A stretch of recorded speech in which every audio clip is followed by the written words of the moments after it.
나는 유오디아에게 권면하고 순두계에게도 권면합니다. 주님 안에서 같은 마음을 품으십시오. 그렇습니다. 나의 진정한 동지여, 그대에게도 부탁합니다.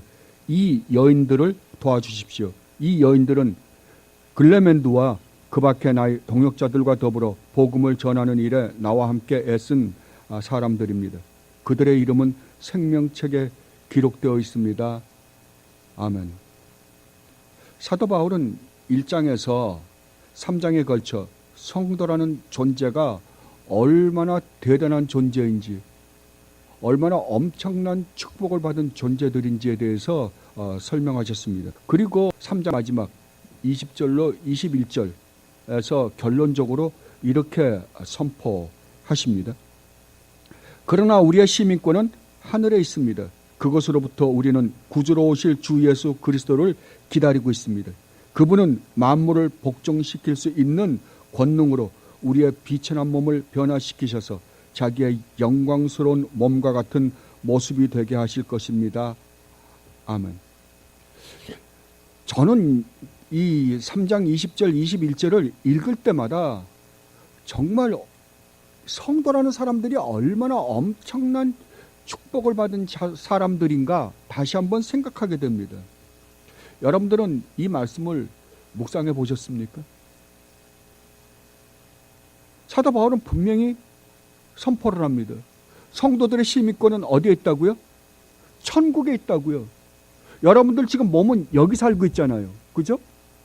여러분들은 여기에서 어느 나라 시민권을 가지고 있든지 이 세상 시민권을 갖고 있습니다.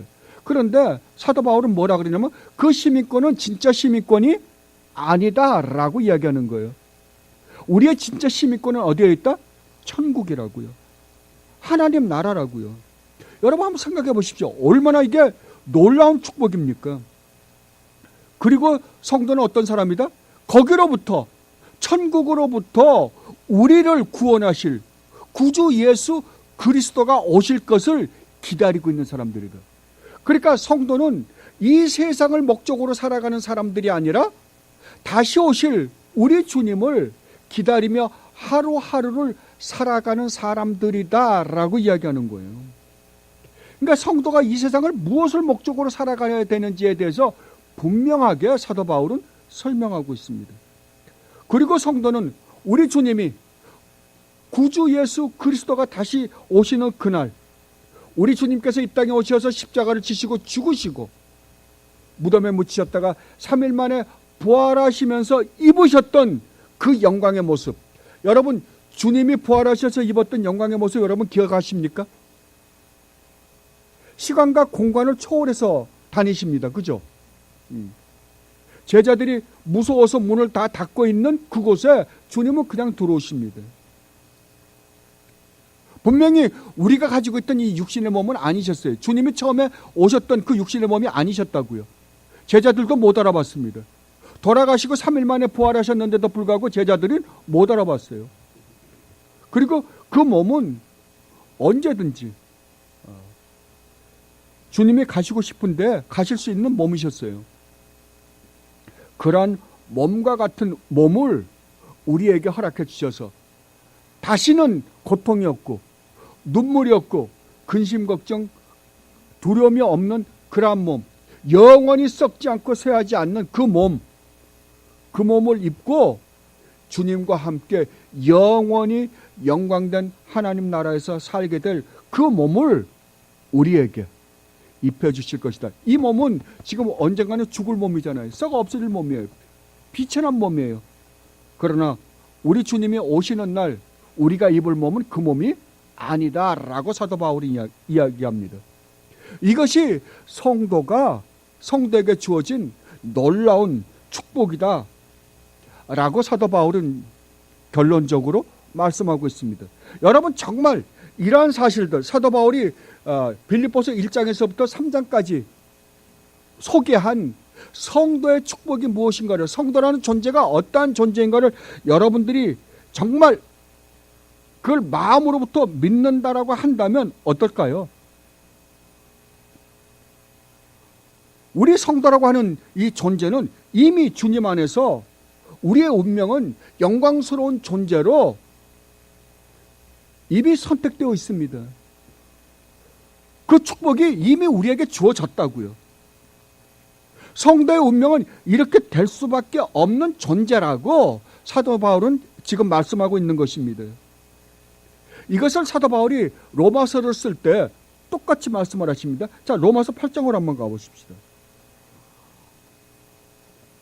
로마서 8장 28절로 30절 말씀입니다.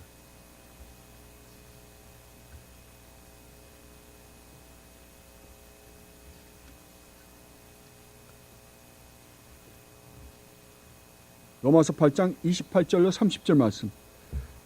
하나님을 사랑하는 사람들, 곧 하나님의 뜻대로 부르심을 받은 사람들에게는 모든 일이 서로 협력해서 선을 이룬다는 것을 우리는 압니다. 하나님께서는 미리 아신 사람들을 택하셔서 자기 아들의 형상과 같은 모습이 되도록 미리 정하셨으니 이것은 그 아들이 많은 형제 가운데서 맏아들이 되게 하시려는 것입니다. 그리하여 하나님께서는 이미 정하신 사람들을 부르시고 또한 부르신 사람들을 의롭게 하시고 의롭게 하신 사람들을 또한 영화롭게 하셨습니다. 아멘. 누가요? 누가 이렇게 했다고요? 하나님이요. 하나님이 우리를 구원하시기로 어떻게 하셨다고요? 영원 전에 우주 만물을 창조하시기 전에 이미 작정하셨다고요. 그리고 때가 되자 우리를 부르셨습니다. 그리고 우리를 새로운 피조물로, 새로운 존재로 거듭나게 하셨습니다. 그리고 우리를 의롭다고 인정해 주시고 우리를 영화롭게 하셨다고 말씀하고 있습니다. 우리가 누구 있는데요? 우리는 하나님 앞에 죄를 지은 것 밖에 없는데도 불구하고 하나님께서 예수 그리스도를 보내서 이렇게 하셨다라고 말씀하십니다. 그런데 재미있는 것은 우리를 지금 영화롭게 하고 있다고 말씀하십니까? 아니면은 영화롭게 할 것이다라고 말씀하세요? 아니잖아요. 뭐라고 말씀하세요? 이미 영화롭게 하셨다라고 말씀하고 있습니다. 이것이 어떻게 가능해요? 예, 성도는 그리스도와 그리스도 안에서 연합되어 있기 때문에 그렇다라고 사도는 지금 말씀하고 있습니다. 예, 성도는 우리 주님 예수 그리스도가 이 땅에 오시는 순간서부터 어떻게 되어 있는 사람들이에요? 그리스도 안에 들어가 있는 사람들이에요. 그리스도와 연합되어 있는 사람들이라고요. 그렇다고 한다면 우리 주님이 이 땅에 오셔서 하시는 모든 일을 누가 한 겁니까? 여러분들도 똑같이 그리스도 안에서 한 사람들이잖아요. 그죠? 그러면 우리 주님께서 이 땅에 오셔서 하신 일로 말미암아 아버지로부터 인정받은 그 모든 축복들을 누가 똑같이 받아요? 우리가 똑같이 받습니다. 주님에게 주어진 그 축복을 우리가 똑같이 누리는 자들이라고요. 왜요? 우리가 그리스도 안에 있기 때문입니다. 우리 주님께서는 이 땅에 오셔서 하나님의 그 율법을 온전히 이루어 드리시고 십자가에서 죽으시고 무덤에 묻히셨다가 3일 만에 부활하셨습니다. 그리고 우리 주님께서는 승천하셔서 하늘에 오르셔서 하나님 우편에 지금 앉아 계시는 분이십니다. 그렇다고 한다면 성도는 누구예요? 예, 성도도 똑같이 그리스도 안에서 우리 주님께서 누리고 계시는 그 축복을 똑같이 누리는 자들이다라고 이야기해요. 그러면 여러분들은 어떻게 구원받아요? 여러분이 그리스도 안에 있기 때문에요. 그러니까 여러분은 하나님으로부터 어떻게 의롭다함을 얻어요? 여러분이 그리스도 안에 있기 때문에요. 그리스도의 의로움이 여러분의 구원이 되고 여러분의 의로움이 되고 그리스도의 구원이 여러분들의 구원이 되고 그리스도의 거룩함이 여러분의 거룩함이 되어서 하나님은 여러분을 어떻게 본다고요? 거룩하다고 그러고 의롭다고 그러고 내가 구원은 내 새끼라고 그러는 겁니다. 그러니까 여러분과 그리스도는 떨어질래야 떨어질 수 있다 없다? 절대 없다고요. 그러니까 여러분들이 누리는 모든 축복은, 하나님께서 여러분에게 주어지는 모든 축복은 누구 때문에 주어지는 거예요? 그리스도 때문에. 이것을 사도 바울이 에베소서 2장에서 이렇게 말씀하십니다. 자, 에베소서 한번 가보십시다. 저는 여러분들이 이 성경을 읽을 때 그냥 읽지 마시고 이 말씀 한 말씀 한 말씀이 얼마나 놀라운 축복인가를 묵상하고 또 묵상해서 그 축복을 누리는 여러분들이 되셨으면 정말 좋겠습니다. 이거 여러분들 다 아시는 거예요. 성경책 모르는 거 아니에요. 그런데 실질적으로 이것이 얼마나 큰 축복인가를 우리가 깨닫질 못하고 그 축복을 누리지 못하고 사는 삶이 안타까운 거예요. 그죠? 자, 2장 1절로 10절 말씀 다시 한번 읽어볼게요. 여러분도 전에는 허물과 죄로 죽었던 사람들입니다.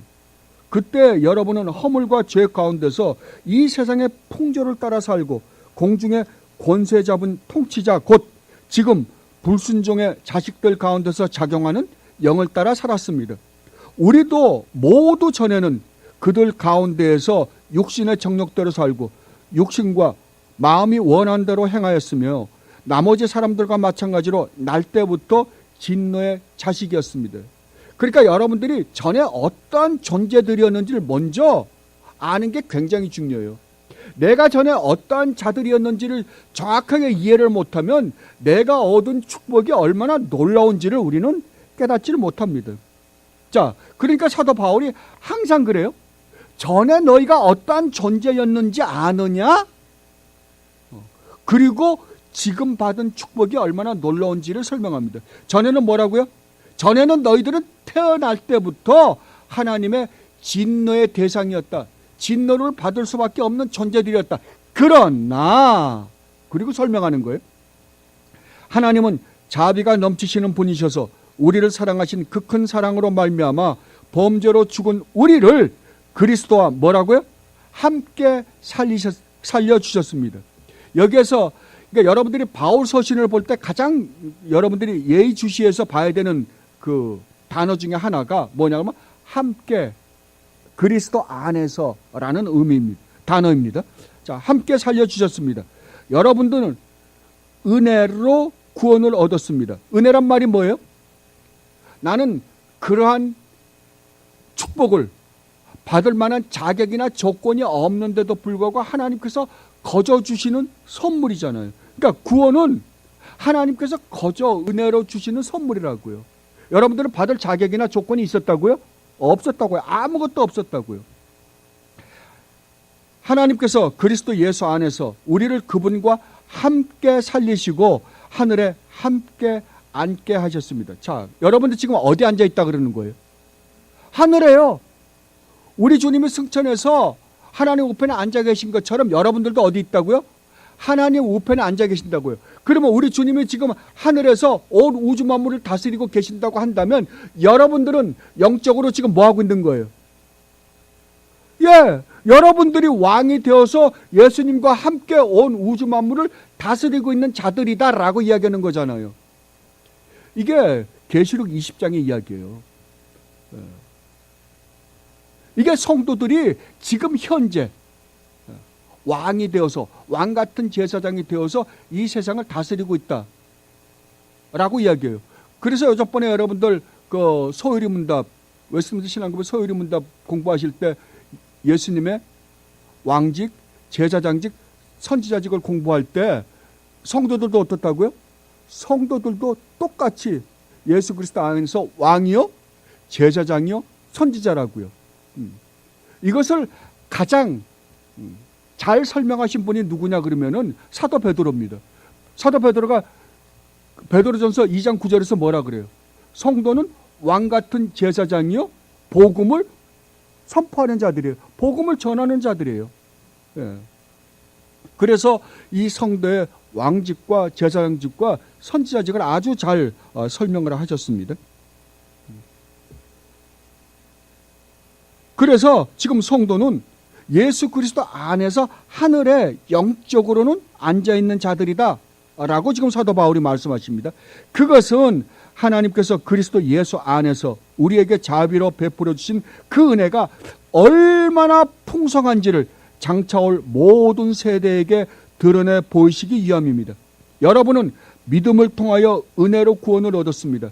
이것은 여러분에게서 난 것이 아니요 하나님의 선물입니다. 여기서 쓰여 있는 단어들 한번 보십시오. 믿음, 은혜, 구원, 선물. 이거 같은 용어예요. 그죠?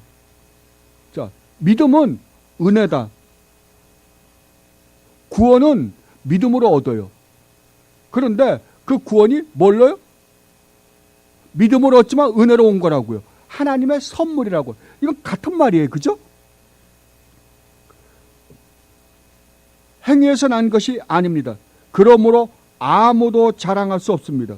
우리는 하나님의 작품입니다. 그러니까 우리가 우리 된 것은 누구로 말미암는다? 하나님으로 말미암은 것이라고요. 우리 안에 선한 일을 시작하신 분이 하나님이라고요. 여러분들을 구원하기로 마음 먹고 구원하신 분이 하나님이라니까요. 그러면 여러분들의 구원이 실패할까요? 실패하지 않겠죠. 왜냐하면 여러분들을 구원하신 분이 하나님이라고 한다면 여러분의 구원을 완성시키시는 분이 누구예요? 하나님이시기 때문에 그래요. 그러니까 여러분들의 믿음이 여러분들의 구원의 확신이 아니라 뭐가 여러분의 구원의 확신이에요? 하나님이요. 하나님이 여러분들을 위하여 무슨 일을 하셨는가를 아는 것이 구원의 확신이에요. 그죠? 그러므로 아무도 자랑할 수 없습니다. 그죠? 맞는 말이죠. 근데 재미나는 건 그 다음입니다. 우리는 하나님의 작품입니다. 선한 일을 하게 하시려고요. 자, 사도 바울이 항상 우리에게 복음을 전할 때 믿음과 행위를 띄워놓습니까? 안 띄워놓습니다요. 하나님께서 그리스도 예수 안에서 우리를 만드셨습니다. 무엇으로요? 새로운 피조물로요. 하나님께서 이렇게 미리 준비하신 것은 우리가 선한 일을 하며 살아가게 하시려는 것입니다. 아멘. 그렇다면 믿음으로 은혜로 하나님의 선물로 구원을 받은 하나님의 백성들은 어떻게 살아야 된다? 선한 일을, 다른 말로 하면 하나님의 거룩하심과 같이 거룩한 삶을 살아야만 한다 이야기예요. 자, 이것이 지금 우리의 현실 안에서 완전하게 일어나진 않았어요. 그러나 우리 주님이 다시 오시는 날 이것은 몽땅 다 현실화가 될 거예요. 그래서 여러분들은 아까도 제가 말씀드렸지만 하이델베르그 요리문답에서 말씀드렸지만 우리는 영광스러운 존재가 되어서 주님과 함께 영원히 하나님이 새롭게 만드신 이 우주 만물과 이 우주 만물에 있는 모든 피조물들을 어떻게 할 거예요? 여러분들이 왕으로 다스릴 거예요. 왕자들과 공주들로 다스릴 거라니까요. 그러면 성도라고 하는 사람들은 얼마나 어마어마한 존재예요. 미국의 대통령 정도가 아니잖아요. 온 우주 만물의 왕이신 예수 그리스도와 우리 주님과 함께 이 우주 만물을 다스릴 자들이니까요. 이게 누구에게 준 축복이었어요? 최초의 아담에게 준 축복이잖아요. 아담에게 우주 만물을 만드시고 아담에게 뭐라 그랬어요? 다스려라, 지켜라 그러셨잖아요. 그래서 아담에게 주신 왕직과 제사장직과 그 선지자직을 아담은 실패했어요. 그러나 우리 주님은 성공했다니까요. 그래서 우리에게 이 놀라운 축복을 다시 회복시켜 주셨다니까요. 그래서 우리는 영원히 이 우주 만물을, 우리가 지금 이 땅에 살면서는 비록 초라하게 살 수 있어요. 이 세상 건 없을 수 있다니까요. 그러나 우리 주님이 다시 오시는 날 이 우주 만물, 이 썩어 없어질 우주 만물이 새롭게 우리 주님이 오셔서 만드시는 그날 여러분들은 어떻게 한다고요? 하나님의 자녀들로서 주님과 함께 우주 만물을 다스릴 것이다 라고 말씀을 하십니다. 그리고 사도 바울은 4장 1절에서 그러므로 너희가 이러한 엄청난 축복된 존재들이므로 어떻게 살아라? 주님 안에서 굳건히 서 있어라 라고 말씀하시는 거예요. 맞는 말이죠.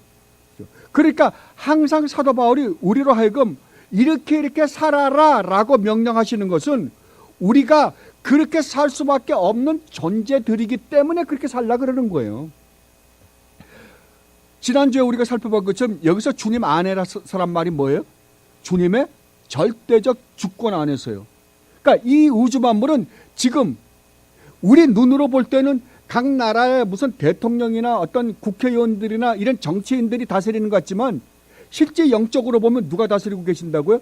우리 주님이 주권적, 절대적 주권으로 지금 이 우주 만물을 다스리고 있다고요. 그렇다고 한다면 이 우주 만물은 누구의 뜻대로 이루어갈까요? 우리 주님의 뜻대로 이루어갈 거예요. 만약에 이게 사실이라고 한다면 여러분의 인생을 지금 누가 다스리고 있어요? 주님이요.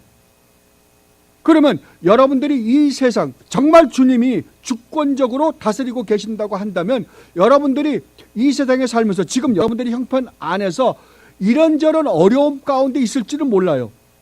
그러나 그 삶조차도 누가 다스리고 계신다? 주님이요. 주권적 주권으로 다스리고 있다고요. 그러니까 너희는 어떻게 알아? 비록 너희들이 이 세상의 형편은 이런저런 어려움으로 고통받고 있을지는 모르잖아. 지금 실질적으로 사도 바울이 고통받고 있었고 감옥에서 실질적으로 빌립보 성도들이 이런저런 핍박을 받고 있는 중이잖아요. 어려운 가운데 있는 중이잖아요. 그럼에도 불구하고 너희는 외적으로 나타난 그것을 보지 말고 그 뒤에서 절대적 주권을 가지고 다스리고 있는 주님을 바라는 거예요. 주님을 보면 너희는 어떻게 할 수 있다? 굳게 설 수 있다고요. 여기서 굳게 설 수 있다는 것은 믿음으로 주님께서 우리에게 주신 그 축복을 지켜라 이 말이에요. 이것을 요한 1서에서 사도 요한은 이렇게 묘사를 하고 있습니다. 요한 1서입니다. 요한 1서 5장입니다.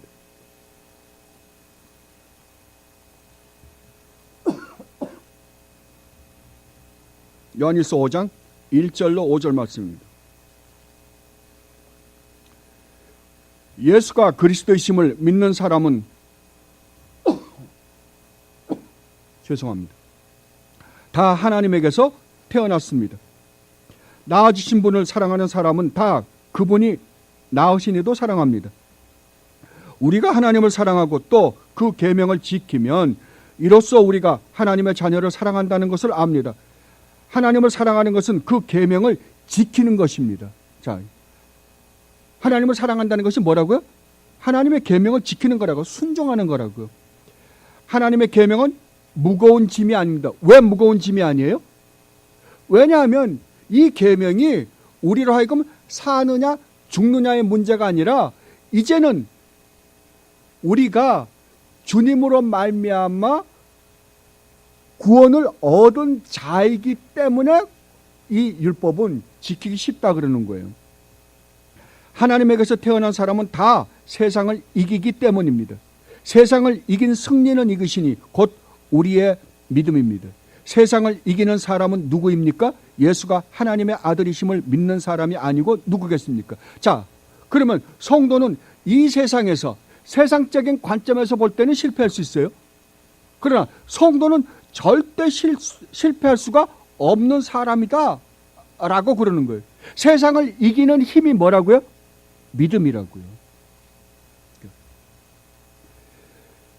그러니까 여기서 지금 사도 바울이 그래서 우리 보고 너희의 믿음을 굳게 지키라 라고 이야기하는 것은 예수님이 이 땅에 오셔서 우리를 구원하시기 위하여 하신 싸움은 사탄과의 직접적인 싸움이었어요.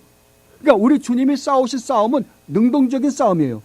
그러나 우리의 전쟁은 능동적인 전쟁이 아니에요. 우리 주님이 승리하신 그 승리를 우리는 지키는 것뿐이에요. 그러니까 우리가 직접 싸워서 우리가 승리하는 게 아니라 우리는 주님이 싸워서 승리하는 승리를 지키는 거예요. 뭘로요? 믿음으로요. 그래서 우리의 싸움은 수동적이라고요.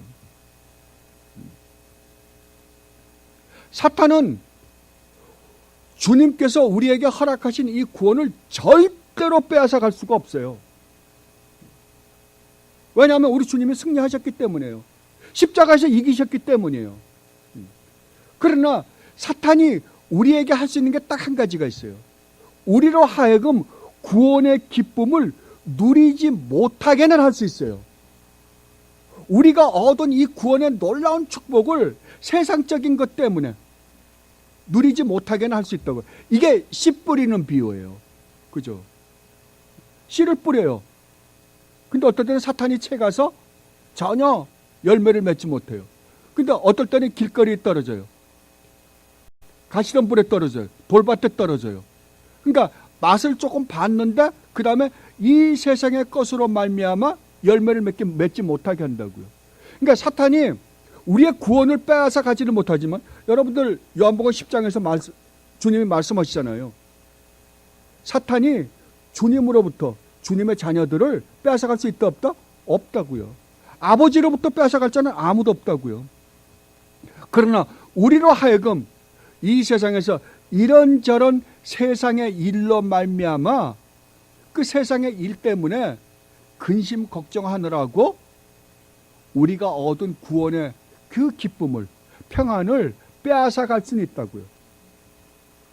그러니까 사도 바울은 뭐라 그러면 너희가 믿음으로 이것을 이겨라 그러는 거예요. 그러면 절대 빼앗기지 않는다라고 이야기를 합니다. 그리고 사도 바울은 2절로 3절에서 이제 빌립보 안에 있는 어떠한 문제 중 하나인 분쟁에 대해서 그 해결책을 말씀하십니다. 자, 오늘 본문을 다시 한번 읽어보십시다. 나는 유오디아에게 권면하고 순두계에게도 권면합니다. 주님 안에서 같은 마음을 품으십시오. 그렇습니다. 나의 진정한 동지여, 그대에게도 부탁합니다. 이 여인들을 도와주십시오. 이 여인들은 글레멘두와 그 밖에 나의 동력자들과 더불어 복음을 전하는 일에 나와 함께 애쓴 사람들입니다. 그들의 이름은 생명책에 기록되어 있습니다. 아멘. 오늘날도 그렇지만, 그러니까 사도들이 계셨던 당시에도, 사도들이 세웠던 교회에도 이런저런 문제로 말미암는 분란은 항상 있었던 것 같아요. 근데 우리가 바울 서신서들을 보면 분란이 없었던 교회가 거의 없잖아요. 왜냐하면 잘못된 사도들이 들어와서 잘못된 교리로 말미암는 분란도 있었고. 근데 지금 빌립보 교회에서 지금 일어났던 이 분란은 그건 아니었던 것 같아요. 우리도 고린도서를 보면 고린도 교회도 뭐 그 안에 분파 싸움이 있었죠.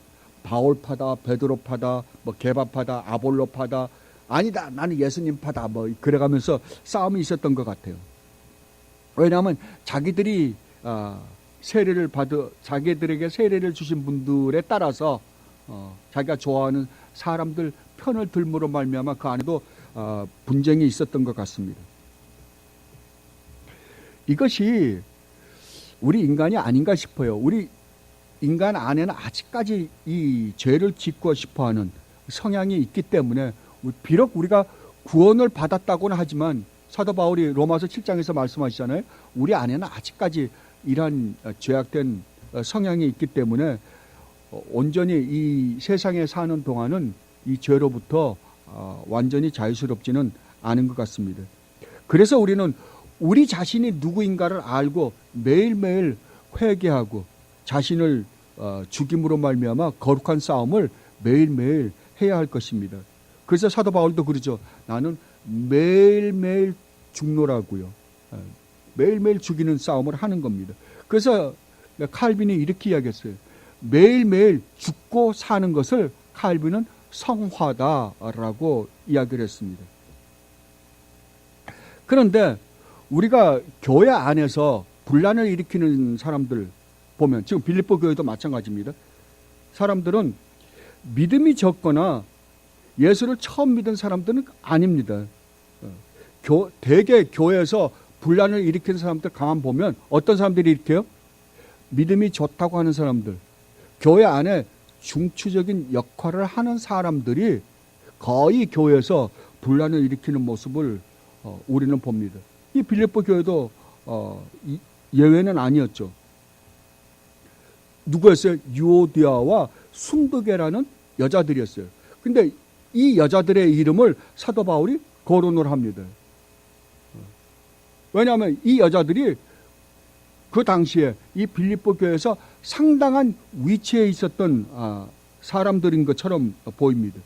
사도 바울이 이 사람들을 뭐라고 표현하냐 그러면 이분들은 나와 함께 복음을 전했던 사람이다. 얼마나 열심히 일했던 사람들이에요. 그리고 사도 바울이 이 사람들은 하나님의 생명책에 이름이 기록되어 있는 사람이다. 누가 인정한 거예요? 사도 바울이요. 그러니까 그들이 올바른 신앙을 갖고 있고 교회에서 열심히 일하는 사람들이에요. 그럼에도 불구하고 뭐 할 수 있다? 교회에서 분란을 일으킬 수 있다 라고 지금 사도는 우리에게 말씀하고 있는 것입니다. 자, 그러니까 교회에서 항상 분란을 일으키는 사람들은 믿음이 적거나 처음에 교회에 오신 분들은 거의 아니에요. 그죠? 여러분들 가만 보세요. 교회에서 보면 거의 지도자급 되시는 분들이 항상 분란을 일으키는 것을 우리는 봅니다. 정말 우리는 교회에서 분란을 일으키는 것을 여러분도 모르는 사이에 일으킬 수도 있어요. 왜냐하면 어떤 이슈가 있는데 어떤 그 일이 있는데 사람마다 자기 의견이 서로 다를 거 아니에요. 그죠? 근데 내가 생각하는 게 옳은 것 같아요. 상대방은요. 상대방이 생각하는 게 옳다고 생각하는 거예요. 그러니까 자기 의견을 주장하다 보니까 처음에는 서로 이견이 있어서 자기 주장이 옳다고 이야기하다가 나중에는 뭘로 변하는지 압니까? 감정 싸움으로 변해요. 대개 보면. 그래서 내 자존심을 건드렸다는 거예요. 나중에는. 정말 조심해야 돼요. 여러분들이 교회는 하나님이 세우신 거잖아요. 그러니까 하나님이 세우신 교회에 여러분들이 도움이 될 망정 분란을 일으키는 사람은 절대 되지 마십시오. 거기에 대해서 우리 주님이 이렇게까지 말씀하십니다. 마태복음입니다. 마태복음 18장에서 이렇게 말씀하십니다.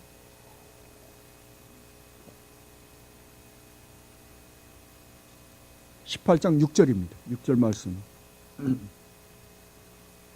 6절에서 7절 말씀 제가 봉독해 드리겠습니다. 나를 믿는 이 작은 사람 가운데서 하나라도 걸려 넘어지게 하는 사람은, 이 작은 사람이라는 건 믿음이 적은 사람이겠죠. 그죠? 사람은 누구라도 차라리 그 목에 큰 맷돌을 달고 깊은 바다에 빠지는 편이 낫다. 사람을 걸려 넘어지게 하는 일 때문에 세상에는 화가 있다. 걸려 넘어지게 하는 일이 없을 수는 없으나 교회 안에는 이런저런 분쟁은 반드시 있을 거예요.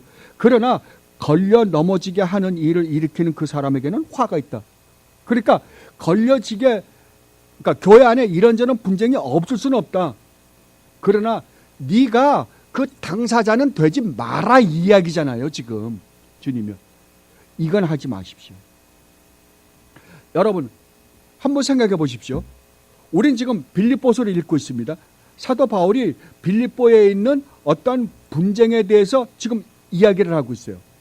근데 사도 바울이 그 분쟁을 일으킨 그 사람들은 사도 바울을 도와서 정말 열심히 복음을 전하고 하나님 나라 생명책에 그 이름이 기록되어 있는 사람이다라고 사도 바울이 이야기하고 있어요. 근데 그 이름을 안 밝혔으면 좋겠는데 사도 바울이 이름까지 밝혔어요. 유오디아와 순두계다. 자, 만약에 유오디아와 순두계가 2000년 후에 오늘날 이 자리에 와서 저희들과 함께 지금 이 빌립보서를 읽고 하나님 말씀을 상고하고 있다고 한다면 어떨까요? 얼마나 창피하겠어요. 안 그래요? 자, 이분들은 분명히 구원받은 사람들이에요. 근데 2000년 동안 이 성경 빌립보서를 읽는 동안 우리는 유오디아와 순두계를 어떻게 기억하고 있어요? 교회에서 분란을 일으킨 사람들이라고 기억하고 있잖아요. 자, 앞으로 우리 주님이 언제 오실지는 모르지만 주님이 오시는 날까지 빌립보서를 읽을 때마다 유오디아와 순두계는 뭘로 기억될 거예요? 교회 안에서 분란을 일으킨 사람들이라고요. 그리고 이들이 주님의 심판대 앞에서 반드시 설 거예요. 서서 주님 앞에서 이들이 정말 피로 값주고 사신, 주님께서 피로 값주고 사신 교회의 분란을 일으켰던 것에 대한 책임은 반드시 주님으로부터 받을 거예요. 그렇다고 한다면 교회에서 분란을 일으키는 것이 얼마나 무서운 일입니까? 그죠? 무서운 일이에요. 그러니까 교회에서 분란을 일으키는 일은 하지 마십시오. 제가 항상 여러분들에게 말씀드리지만 여러분들이 교회에서 정말 싸울 때는 한 가지로만 싸워주세요. 한 가지로. 뭘로요? 교리로요. 본질적인 것으로요. 이 교리는 내가 사느냐 죽느냐예요. 그러니까 교리가 잘못된 것에 대해서는 여러분들 피가 터지게 싸우세요. 이건 반드시 지켜야 되는 거예요. 이건 목숨 걸고 지켜야 되는 거예요. 그러나 그 나머지 비본질적인 것 갖고는 싸우지 마세요. 교회에서 어떤 행정적인 일, 제가 항상 말씀드리죠. 비본질적인 거는 해답이 없어요. 이런들 어떠하리 저런들 어떠하리예요. 이러면 어떻고 저러면 어떻습니까? 교회 카펫을 빨간색으로 하면 어떻고 파란색으로 하면 어때요? 근데 우리는 대개 보면 교회 안에서 일어나고 있는 싸움은 보면 본질적인 것 갖고 싸우지 않아요. 교회에서 좀 큰 소리 치고 아갖고 오는 사람들 보면 정말 이 교리 가지고 아갖고 온다면 제가 얼마든지 하겠어요. 그러나 가만 보면 그거 아니에요. 왜 어디서 쓸데없는 것들. 그걸로는 하지 마세요. 왜냐하면 여러분의 이름이 계속해서 요대와 순두개처럼 하나님 앞에서 교회 분란을 일으킨 사람이라고 불려질 것이기 때문에 그래요. 여러분이 하나님의 심판대 앞에 설 때까지 이 일은 계속될 거예요. 그러지 마세요. 요대와 아까도 제가 말씀드렸지만 요대와 순두개가 지금 여기 앉아서 우리와 같이 이 빌립보서를 읽는다면 얼마나 창피하겠어요. 안 그러겠어요. 여러분들은 그러시지 말라고요. 그런데 이 문제를 해결하는 사도 바울의 그 해결책이 참 재밌어요. 뭐냐 그러면 사도 바울이 이들을 꾸짖지를 않아요. 사도 바울 뭐라 그러면 나는 요대아에게 권면하고 순두개에게 권면한다라고 이야기합니다. 여기서 권면한다는 말은 호소한다, 간청한다라는 의미예요. 다른 말로 하면 내가 간절한 마음으로 너희들에게 부탁한다, 요청한다 이 말이에요. 이것을 우리가 배워야 될 것 같아요. 사도 바울은 충분히 그들에게 꾸짖을만 해요. 그리고 누가 잘했는지 잘못했는지 사도 바울은 가려줄 만한 실력이 있어요. 그럼에도 불구하고 여러분들 보면 아시겠지만 요대와 순두개가 무엇 때문에 싸웠는지에 대해서는 아무 말도 없어요. 이런 방구 사도 바울이 아무 말도 안 하십니다. 그러면서 뭐라 그래요? 내가 호소한다, 간청한다. 제발 그러지 말아다오 라고 말씀하십니다. 빌립보서 2장 5절로 8절 말씀입니다. 여러분 안에 이 마음을 품으십시오. 그것은 곧 그리스도 예수의 마음이기도 합니다. 그는 하나님의 모습을 지니셨으나 하나님과 동등함을 당연하게 생각하지 않으시고 오히려 자기를 비워서 종의 모습을 취하시고 사람과 같이 되셨습니다. 그는 사람의 모양으로 나타나셔서 자기를 낮추시고 죽기까지 순종하셨으니 곧 십자가에 죽기까지 하셨습니다. 아멘. 이 마음을 품으랍니다. 이 그리스도의 마음을 품으래요. 그러면 어떻게 된다고요? 그렇게 되면 너희들이 분쟁을 일으키지 않을 것이다 라고 이야기합니다.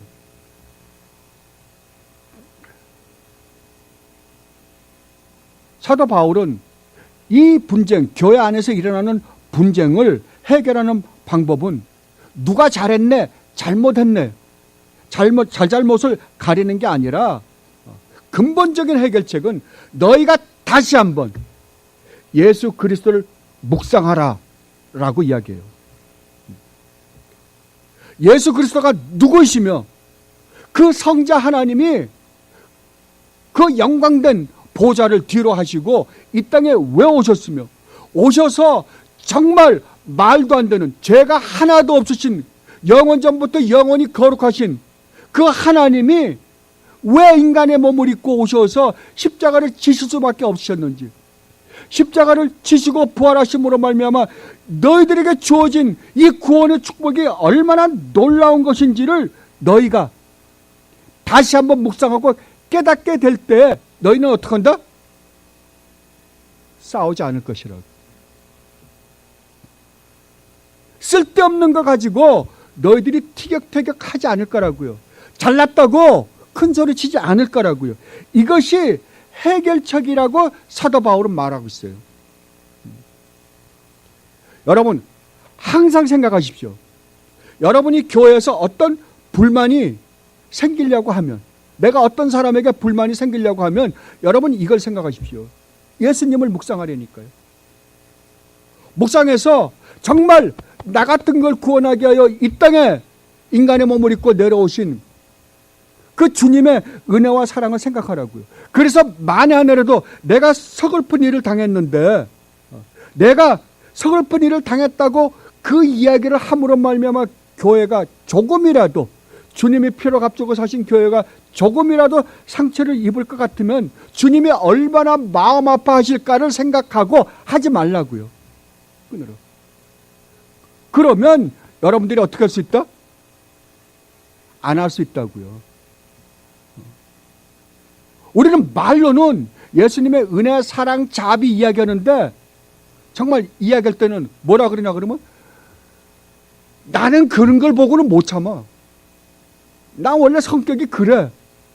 그래요?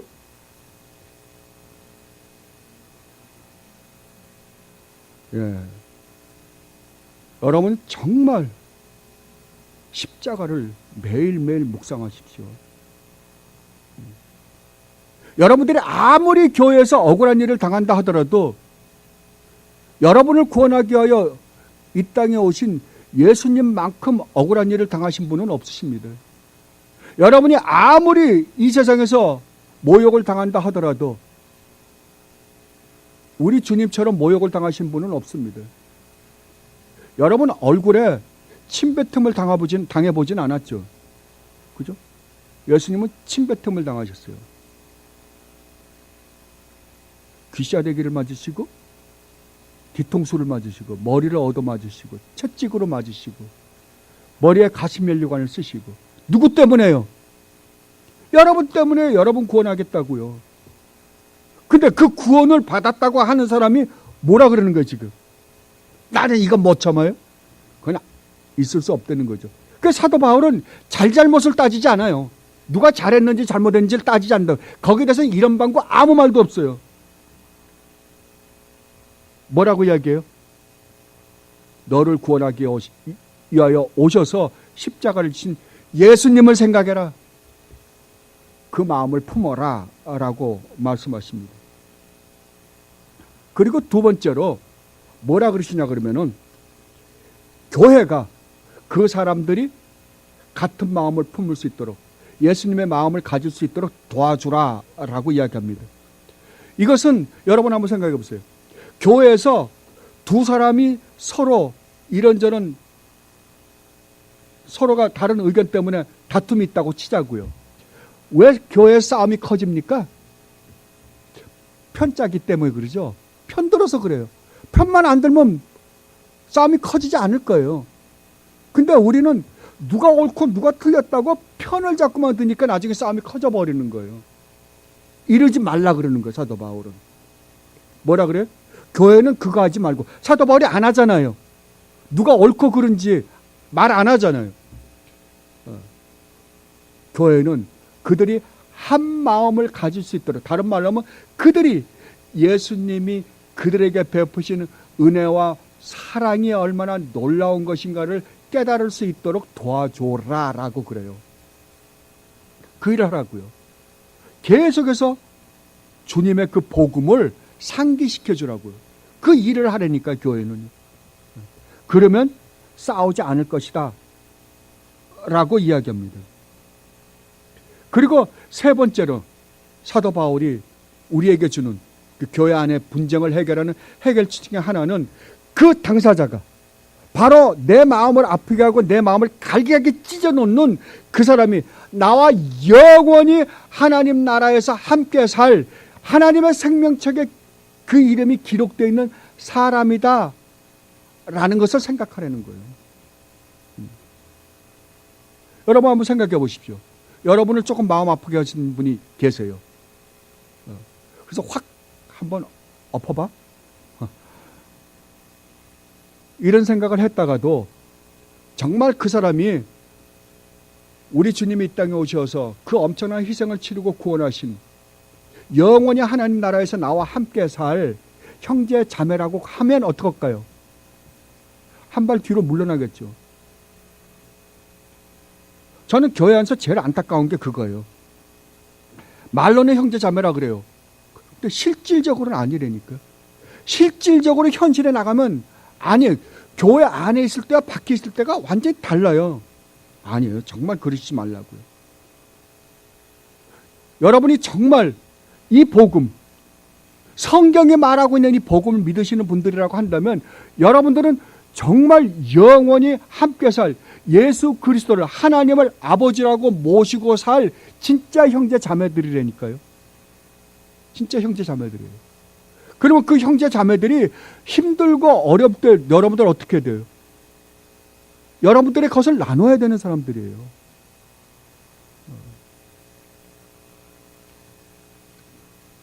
그러면 교회 안에 큰 문제가 해결된다라고 사도 바울이 우리에게 가르쳐주고 있습니다. 저도 그렇게 그러니까 이런 방법으로 해결해 보질 않았어요. 저도 항상 옳고 그른 걸로 해결하려고 했어요. 그래서 어떨 때는 화도 내고 싫은 소리도 하고 그랬었는데 이번에 이 말씀을 묵상하면서 제가 얼마나 많은 잘못을 저질렀는지 깨닫게 되겠더라고요. 여러분들도 사도 바울이 가르쳐 주신 이 말씀대로 하십시오. 항상 십자가예요. 여러분들이 이 세상에 살면서 어떤 일을 겪든지 간에 여러분의 문제를 해결할 수 있는 유일한 길은 십자가밖에 없습니다. 예수님밖에 없습니다. 예수님만이 우리의 진정한 위로자가 되세요. 그 외에는 없습니다. 그러니까 어떠한 문제에 봉착하든지 간에 여러분들은 누굴 생각하라? 히브리서 그렇게 말씀하시잖아요. 예수 그리스도를 깊이 생각하라고요. 그분을 깊이 생각하면 여러분에게 해결되지 않을 문제는 아무것도 없어요. 아무것도 없어요. 그분이 누구예요? 우주 만물을 창조하신 창조주 하나님이실 뿐만 아니라 여러분의 아버지라니까요. 여러분의 아버지예요. 진짜로요. 이제는 영원한 아버지가 되세요. 만약에 그분이 영원한 아버지라고 한다면 그분은 전능하시고 전지하시고 무소부재하세요. 어디든지 계세요. 나와 함께 계세요. 그렇다면 여러분만큼 안전하신 분이 어디 있어요? 그죠? 그래서 다윗이 그러잖아요. 내가 사망의 음침한 골짜기를 다닐지라도 해바라짐을 두려워하지 아니하면 주님께서 나와 함께 하심이라. 우리 주님이 마지막 승천하시기 전에 뭐라고 말씀하세요? 내가 이 세상 끝날까지 항상 너희와 함께 있을 것이다. 여러분 이 약속을 믿으세요? 그러면 주님은 여러분 곁을 떠나본 적이 한 번도 없으세요. 여러분과 함께 계세요. 그래서 성령 하나님을 보내주셨잖아요. 우리 안에 함께 계시기 위해서. 그렇다면 여러분들만큼 이 세상에서 안전하게 살아가시는 분들이 어디 있어요? 없습니다요. 항상 이 주님을 묵상하고 여러분들이 처해 있는 그 환경에서 진정한 위로를 받는 여러분들이 되시기를 바랍니다. 이 주님의 말씀으로 말씀을 마칠까 합니다. 계시록입니다. 계시록 21장입니다. 계시록 21장 22절로 27절 말씀입니다. 나는 그 안에서 성전을 볼 수 없었습니다. 그것은 전능하신 주 하나님과 어린 양이 그 도성의 성전이시기 때문입니다. 그 도성에는 해나 달이 빛을 비출 필요가 없습니다. 그것은 하나님의 영광이 그 도성을 밝혀주며 그 어린 양이 그 도성의 등불이시기 때문입니다. 민족들이 그 빛 가운데로 다닐 것이며 땅의 왕들이 그들의 영광을 그 도성으로 들여올 것입니다. 그 도성에는 밤이 없으므로 온종일 대문을 닫지 않을 것입니다. 그리고 사람들은 민족 명예를 그 도성으로 들여올 것입니다. 속된 것은 무엇이나 그 도성에 들어가지 못하고 가증한 일과 거짓을 행하는 자도 절대로 거기에 들어가지 못합니다. 그러면 누가 들어간다 그래야 돼요? 속되지 않은 것, 가증하지 않은 것, 거짓을 행하지 않은 것만 들어간다 그래야 되잖아요. 천만의 말씀입니다. 누가 들어가냐? 다만 어린 양의 생명책에 기록되어 있는 사람들만이 들어갈 수 있습니다. 아멘. 여러분, 누가 들어간다고요? 어린 양의 생명책에 기록되어 있는 사람들. 어떻게 기록되었어요? 여러분들은 어떻게 어린 양의 생명책에 여러분들의 이름이 기록되었습니까? 은혜로요. 하나님의 은혜로요. 하나님의 사랑으로요. 하나님이 거저주신 선물로요. 그죠? 여러분들이 이걸 기억하시면 여러분들 교회에서 절대 분란을 일으키지 않을 것입니다. 이 축복을 누리는 여러분들이 되시기를 진심으로 바랍니다. 기도하겠습니다. 주님, 참 주님의 말씀을 살펴볼 때마다 깜짝깜짝 놀라며 감사할 수밖에 없습니다. 어떻게 이렇게 자상하게 어리석은 저희들 불러 앉혀놓고 이렇게 한 절 한 절 가르쳐 주시는지. 그럼에도 불구하고 주님의 말씀을 잊어버리고 딴짓할 때가 너무나 많습니다. 주님, 이 말씀을 저희들로 하여금 기억해 하여 주시옵소서. 그리고 교회 안에서 조금 속상하는 일이 있더라도 주님께서 저희들에게 베푸시는 그 은혜와 사랑을 생각하면서 이를 악물고 정말